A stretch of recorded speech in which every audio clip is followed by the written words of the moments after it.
pasalamatan kayong lahat na nakisama sa amin dito ngayon sa Undas para sa pag-alala ng aking minamahal na ama.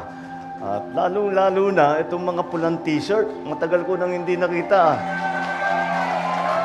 Kaya naman naging makabuluhan ang aming Undas dahil sa inyong pagdating at lalong-lalo na dahil nararamdaman namin na mula sa inyo ang pagmamahal ninyo at sa aking ama at sa pag-alala sa aking ama. Maraming salamat sa inyong lahat. Alam niyo, pagka meron tayong patay, nakalagay dyan, RIP, rest in peace.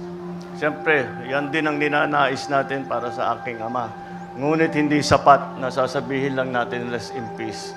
Para mag-rest in peace ang aking ama, kailangan ipagpatuloy natin ang trabahong sinimulan niya, ipagpatuloy natin ang pagpaganda ng Pilipinas at ang pagmamahal sa Pilipino.